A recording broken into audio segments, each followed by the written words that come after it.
Ces derniers temps, je fais souvent ce même rêve. Je suis dans une vaste prairie, verdoyante, et je crois que je parle avec lui. D'ailleurs, quand j'y repense, je ne sais pas comment il s'appelle, comment il est, à quoi il ressemble. Je ne sais même pas si nous l'aimons, ni même qui elle est. C'est qui nous? De quoi tu parles? À vrai dire, je crois qu'il n'était pas très bavarde. Pourtant, nos discussions étaient plutôt riches. Il me disait d'un ton taciturne, il n'y a personne, mais il y a ça. Souviens-toi du début. Pour être honnête avec vous, j'y comprends pas grand-chose. Et face à la compréhension, ma mère m'a toujours dit qu'il fallait en parler. Donc, je vous en parle et j'espère que parmi vous, il existe un individu ou plusieurs qui trouveront la réponse à mes questions. La première fois que j'ai fait ce rêve, je me suis réveillé assez délicatement avec l'impression d'avoir été dans un autre monde. J'avais oublié une grande majorité de ces derniers, pourtant, je me souvenais toujours de cette phrase. J'ai donc décidé d'ouvrir Google Doc et j'ai écrit quelques hypothèses pour essayer de comprendre ce qu'il voulait dire par souviens-toi du début. Et force est de constater qu'il y a beaucoup de possibilités.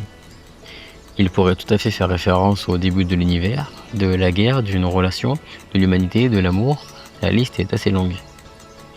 Selon lui, il n'y avait personne, et me souvenir du début me permettrait de comprendre cette vérité. Je ne sais pas trop pourquoi, mais j'ai comme une intuition qu'il faisait référence au début de mon existence. Du peu que je me souviens pas vraiment du début. Les 5 premières années de ma vie sont d'un flou considérablement folle. Du haut de mes 19 ans, je me demande si quand j'aurai 40 ans, les 10 premières années de ma vie seront floues. Je ne sais pas, mais j'ai relativement peur. Pour avoir plus de réponses, je vais demander à ma mère, toi qui m'as vu naître et grandir, c'était comment le début de ma vie? Qu'est-ce que je faisais? Qu'est-ce que je disais? Qu'est-ce que je regardais? Qu'est-ce que je n'aimais pas? Et est-ce que j'étais bizarre? Maman, désolé, mais me dire que j'étais mignon et pleurnichard ne m'aidera pas vraiment. Mais merci quand même, le cœur y est. Laissez-moi tout de même vous rassurer. La question du début de la vie de chaque individu a déjà été posée par de nombreux scientifiques. Je vous propose donc d'essayer de comprendre quel est leur point de vue.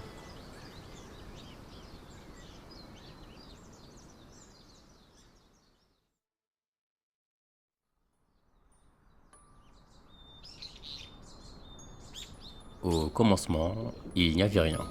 Du moins, rien que l'on puisse nommer. Dans le ventre de votre mère, vous étiez dans un environnement continu et enveloppant. Vous ressentez les mouvements, les vibrations, les battements du cœur de votre mère et le sang extérieur filtré par le ventre de votre mère. Mais il faut savoir que toutes ces sensations, qui pour vous aujourd'hui sont évidentes, n'étaient absolument pas distinguées. Un certain Antonio Damasio parlait du proto-soi, un état de conscience assez primitif, basé sur les sensations. À la naissance, le bébé, avec son cerveau très immature, ne perçoit que les lumières, des odeurs, des voix et des contacts. Et il faut comprendre que ce bébé ne comprend pas grand-chose. Il ne donne pas de nom à ce qu'il ressent. Il ne les pense même pas. Et pour aller plus loin, dans la communauté de l'ésotérisme, il qualifie cet état comme un état divin. Il est sur YouTube. Peut-être. Je sais pas. Au bout de 6 mois, le cerveau commence à construire les premières frontières entre vous et le monde. Et vous commencez à comprendre que votre main bouge selon votre volonté. Pour que cette distinction soit faite, le cerveau va jouer sur 3 facteurs. La vision, le mouvement et le toucher. Jean Piaget disait que, avant d'être ce que vous êtes, vous vivez dans un monde sans permanence d'objets. C'était comme jouer à un jeu ou regarder un film. Tout ce que vous ne voyez pas et ne ressentez pas, n'existait plus. Si maman venait à disparaître de votre champ de vision, pour vous, elle avait cessé d'exister. Sans parler du fait que vous ne comprenez certainement pas le concept d'existence. Mais on y reviendra plus tard. Au bout de 12 mois, le monde prend une forme bien plus complète. Vous commencez à comprendre que certaines entités bougent seules, réagissent et parfois véhiculent des intentions. C'est le début de la compréhension des autres. Le psychologue André Melzoff, désolé pour la prononciation, montre que les bébés peuvent imiter les expressions faciales assez tôt. Cela laisserait passer l'hypothèse comme quoi vous étiez déjà capable de distinguer les liens entre votre corps et celui des autres. Au bout de 18 mois, la conscience de soi est un peu plus claire. Mais il ne se passe rien de vraiment intrigant. Vous commencez juste à comprendre que l'individu qui apparaît devant le miroir, c'est ni la sensation qu'on va appeler maman, ni la sensation qu'on va appeler papa, mais vous. Désormais, vous avez 3 ans et vous faites face à l'apparition de ce qu'on appelle l'identité. À ce stade, vous dites moi ou je dans toutes les phrases et vous vous reconnaissez dans les photos et vous sentez comme une forme d'excitation à la vue de votre ancien vous. C'est peut-être de la nostalgie. Surtout, vous commencez à comprendre les rôles sociaux. Maman n'est plus une sensation. Le chien qui aboie n'est pas juste un son strident et terrifiant. Vous mangez car vous savez que si vous ne le faites pas, vous aurez faim. Des fois, il y a beaucoup de gens à la maison qui ne s'appellent ni maman ou papa, mais en revanche, ils sont comme vous car ils parlent, ils bougent et interagissent avec leur environnement. Vous commencez à parler de plus en plus. Vous accumulez de tonnes de discussions de jour en jour. Vous arrivez à distinguer le hier du demain. Vous commencez à comprendre que certains stimuli agréables sont volontairement provocables. Vous savez que si vous pleurez, maman va venir vous faire un câlin. Vous savez que si vous demandez à papa le jouet au fond du magasin avec un ton si mignon, il cédera. Vous savez aussi qu'il y a des gens qui existent dont vous n'avez jamais vu l'existence. Vous pouvez imaginer des choses qui n'ont jamais existé. Vous pouvez imaginer des choses qui n'ont jamais existé. Vous pouvez imaginer des choses qui n'ont jamais existé.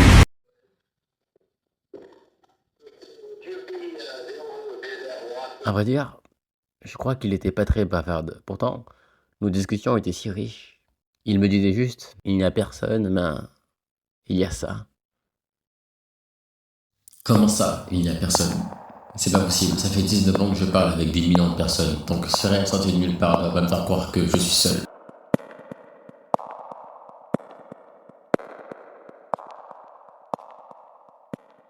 Imaginons qu'en réalité, il n'y a jamais eu personne. Imaginons que maman n'a jamais existé. Parce qu'au fond, c'est quoi une personne? Un corps, un cerveau, un nom sur une carte d'identité, ou bien un ensemble de souvenirs, de relations, d'histoires qu'on se raconte? Parce que si on écoute les conseils de lui et qu'on reprenait vraiment depuis le début, rien de tout ça n'existe. Au début, il y avait des sensations, puis un corps, puis une distinction entre vous et le monde.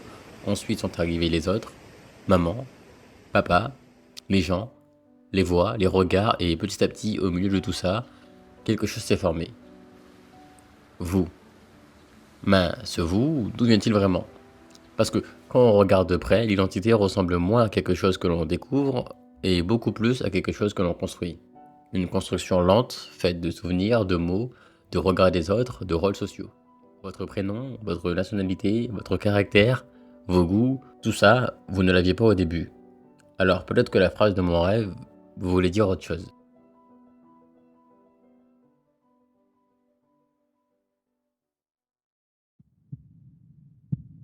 En revanche, une question reste toujours en suspens. Avec toutes ces informations, je me demande toujours pourquoi on se construit cette identité. À quoi cela va-t-il réellement nous servir dans la vie? Et même, je me demande si un individu peut réellement se dissocier de son identité. Pour essayer de répondre à cette question, je vous propose de m'accompagner dans le futur pour une petite expérience de pensée. Nous sommes en l'an 2670. En 2027, Donald Trump, président des États-Unis d'Amérique, envoie une bombe sur l'Europe. Oui, je parle bien de la bombe atomique.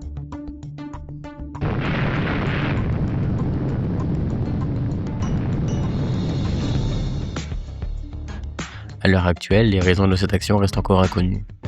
Certains disent qu'il a fait perdre la raison à cause de l'interminable guerre du Moyen-Orient, surnommée plus tard la guerre d'une semaine. Qu'importe, le résultat fut le même. Cet événement marqua le début de la Troisième Guerre mondiale, que l'on nomma plus tard la guerre Turretopsis, en référence à la méduse immortelle. Une guerre qui ne semblait jamais vouloir mourir. Elle prit finalement fin en l'an 2457, soit 430 ans plus tard. À cette époque, il ne restait plus que 3 groupes. Toutes les autres nations étaient tombées, soit par faiblesse, soit par abstinence. Ces 3 nations divisèrent alors le monde en 3 blocs. Premièrement, il y avait l'Asie, qui était dédiée au consensus, anciennement connu sous le nom de la Chine. Puis il y avait l'Amérique, pour égaux, héritier direct des anciens États-Unis. Et enfin, l'Europe, destinée à l'œuvre, née de l'unification du continent menée par la France en 2031. Il faut comprendre une chose, ces territoires n'étaient pas simplement des pays, c'était de véritables nations philosophiques. 3 visions de l'humanité, 3 réponses différentes à la question de l'identité. Commençons par l'œuvre. L'œuvre est la nation qui ressemble le plus à notre époque. L'individu y existe encore pleinement, la différence y est valorisée, le débat est encouragé, le partage d'idées est considéré comme nécessaire à l'évolution humaine. L'œuvre pense qu'un être humain se construit grâce au brassage culturel, philosophique et artistique. Ici, la créativité y est presque sacrée. Chaque citoyen doit développer sa propre pensée, sa propre sensibilité, sa propre manière d'exister. Les villes sont couvertes d'œuvres mouvantes, les écoles enseignent autant la philosophie que les mathématiques, les débats publics sont omniprésents, même les conflits sont considérés comme utiles tant qu'ils permettent de faire évoluer de nouvelles idées. Mais avec le temps, cette liberté a créé une nouvelle norme. Dans l'œuvre, ne pas avoir d'opinion est mal vu, ne pas crier est perçu comme une faiblesse, et l'individu doit constamment prouver qu'il est unique, puis vient ego. Ego est une évolution assez extrême des anciens États-Unis d'Amérique. Une sorte de caricature, j'ai envie de dire. Une société fondée sur la compétition, la performance et la domination. Là-bas, chaque individu doit devenir la meilleure version de lui-même, peu importe le prix. Dès la naissance, les enfants sont classés et dans certaines régions, des compétitions sont organisées entre nouveau-nés afin de déterminer lequel possède le plus grand potentiel physique et intellectuel. Selon les résultats, l'enfant recevra ou non le droit à l'éducation, aux soins ou à certaines ressources. La méritocratie y est poussée à son paroxysme. La faiblesse n'est pas aidée, elle est éliminée socialement, les lois existent à peine, la seule véritable règle est celle du plus fort, la police elle-même n'est pas une institution neutre, elle est contrôlée par les élites dominantes afin de préserver leur pouvoir. Dans Ego, le partage d'idées n'a aucune valeur. Une idée ne doit pas être comprise, elle doit être imposée, et les réseaux sociaux sont devenus un vrai champ de bataille. L'image personnelle vaut plus que la vérité, et les individus ne vivent plus ensemble. Ils s'affrontent continuellement. Et enfin, le consensus. Je pense que le consensus est le plus absurde de tous. C'est plus réellement une civilisation humaine au sens classique du terme, c'est un organisme collectif. Leur société est dirigée par une IA considérée comme étant parfaite, une entité incapable de haine, de corruption ou d'émotion. Leur philosophie repose sur une idée simple. L'individualisme est la cause principale de toutes les guerres humaines. Ainsi, dans le consensus, l'individu n'existe plus. Tous portent le même nom. 1. De plus, chaque être humain est relié à l'IA grâce à une puce implantée dans le cerveau dès la naissance. Cette connexion leur permet de comprendre instantanément les intentions de leurs supérieurs et de coordonner leurs actions comme un seul organisme. Les relations sociales y sont presque inexistantes, l'amitié, l'amour ou même la famille sont considérées comme des distractions biologiques. Seul le groupe compte. En faisant mes recherches, j'ai même pu constater que les citoyens n'avaient même plus de date de naissance personnelle.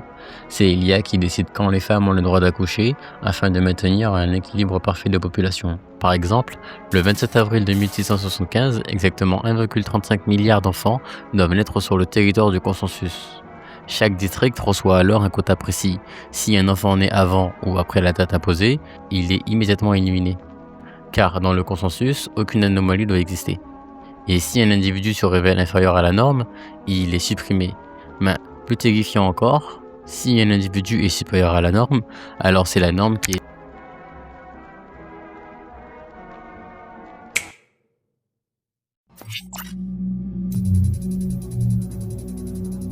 Toutes ces sociétés disposent de leur propre vision de l'identité. Je pense que vous l'avez bien compris. Le problème, c'est que dans certaines sociétés, la différence peut être éliminée ou bien encouragée. De ce fait, distinguer une identité nous permet de distinguer un groupe, de distinguer des comportements et surtout, avoir cette identité nous permet de nous rattacher à un code social, de respecter les règles. C'est ce qu'on appelle en sociologie le script social. Finalement, à quoi sert l'identité ? Je dirais que l'identité nous sert à nous ancrer dans un système, sans quoi nous serions ni reconnus, ni capables d'interagir envers celui-ci. Sauf que le futur que je vous ai présenté nous montre également que l'identité est un concept bien plus malléable que l'on pourrait croire. Dans l'histoire, toutes les sociétés disposaient d'une identité qui leur était propre. Et cette identité s'est construite au cours des années pour donner naissance à des normes. Maintenant, je me pose une question. Je me demande, qui a dit que c'était normal d'avoir un prénom ? Qui a dit que c'était normal d'avoir des passions, d'être intéressant? Et surtout, quel est l'individu qui a dit que c'était normal d'être ce que nous sommes actuellement? Mon, mon plus grand idole, Jean-Paul Sartre, disait que nous sommes passionnés par le regret des autres. Et il le disait à une époque où les médias n'avaient pas la même portée qu'en 2026. À une époque où les normes étaient encore relativement locales. Mais que se passe-t-il si tout le monde nous voit? Que se passe-t-il si Internet, YouTube, Hollywood, Netflix et bien d'autres entrent en jeu?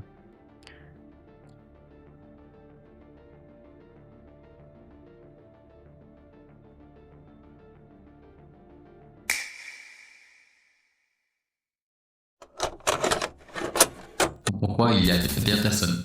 Actuellement, il y a deux possibilités. Soit vous comprenez tout ce que je dis et vous êtes un génie, soit vous ne comprenez rien et vous vous demandez où est-ce qu'on va?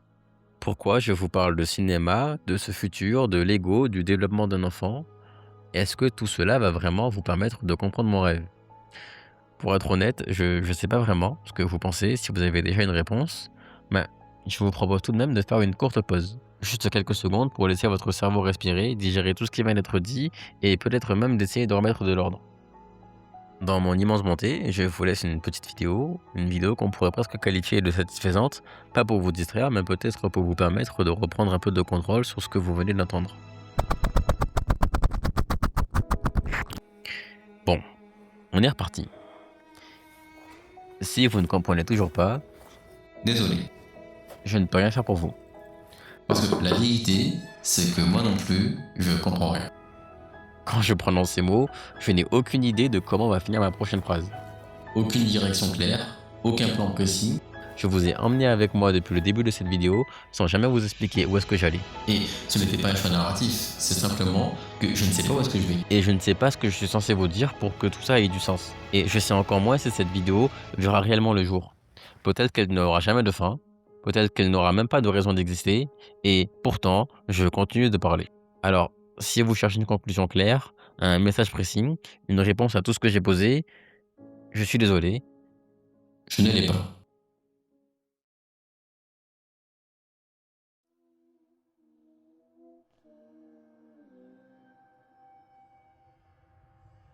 Bon, maintenant que la pause est terminée, essayons de faire un petit résumé.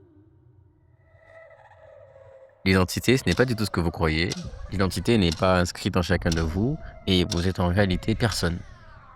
Car dès votre naissance, vous construisez ce que vous pensez être vous, sans réellement savoir où aller, sans réellement savoir si la conclusion de votre vie sera à la hauteur de votre histoire.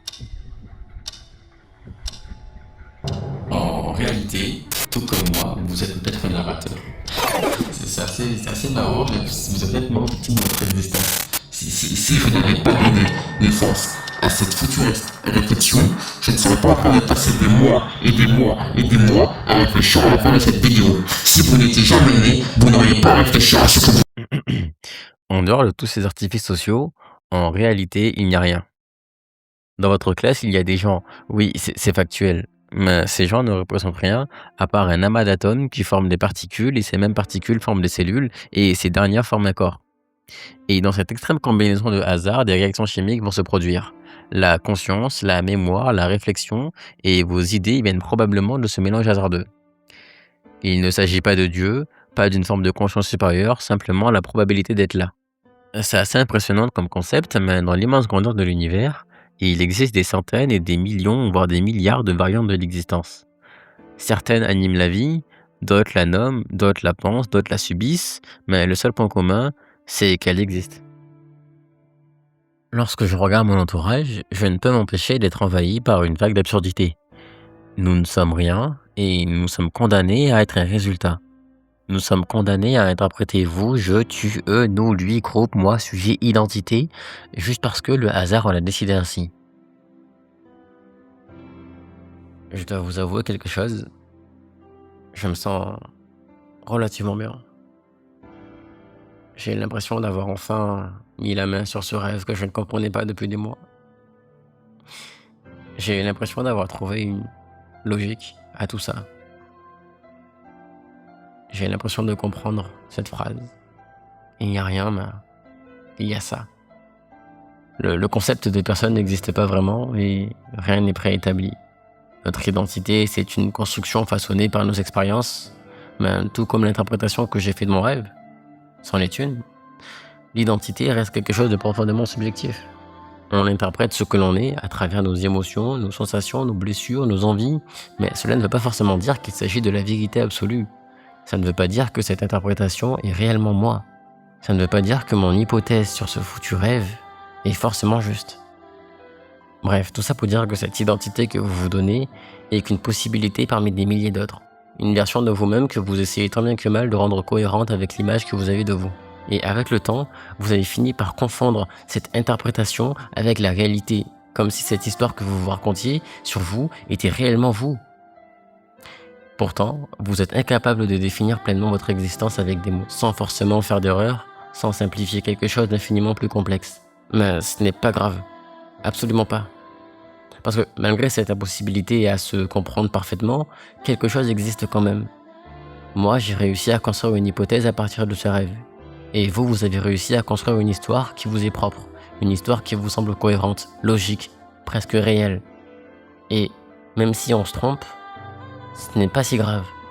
Parce qu'au-delà de toutes nos interprétations, le rêve existe. Et au-delà de toutes vos définitions de vous-même, vous existez aussi. Vous savez que vous êtes là, même si vous êtes incapable de vous saisir entièrement à travers des mots. Alors, peut-être qu'on peut simplement contempler cette existence sans chercher constamment à l'embellir ou à lui donner une définition parfaite. On peut simplement la ressentir à travers son odeur, sa texture, ses couleurs, ses émotions, à travers la vie finalement. Et à partir de ce qu'on ressent, on crée des interprétations. Une tempête devient la colère des dieux, un séisme devient une punition de la nature, la beauté du ciel devient la preuve de Dieu, un trèfle à 4 feuilles devient un signe de chance. L'être humain donne du sens aux choses parce qu'il a besoin de se raconter une histoire, à lui et au monde. L'existence de l'univers nous permet non seulement de la ressentir, mais aussi d'interagir avec lui, de le transformer, de l'influencer. Alors non, je ne vais pas vous dire « vous n'existez pas » et puis débrouillez-vous avec ça. En revanche, je vais vous dire quelque chose de différent. Vous n'existez peut-être pas de la manière dont vous l'imaginez, mais ce n'est pas une fin. Vous avez l'obligation de continuer à construire votre histoire, de devenir quelqu'un, à être vous. Et si demain quelqu'un vous demande qui vous êtes, ne vous réduisez pas à « je m'appelle Lucas, j'ai 24 ans et je travaille dans le marketing depuis 3 ans ». N'ayez pas peur de dire « je crois que je suis bien plus complexe qu'un simple prénom ». Ayez le courage de plonger dans votre propre existence, essayez de comprendre profondément qui vous êtes, même si vous ne savez que vous n'aurez jamais une réponse parfaite.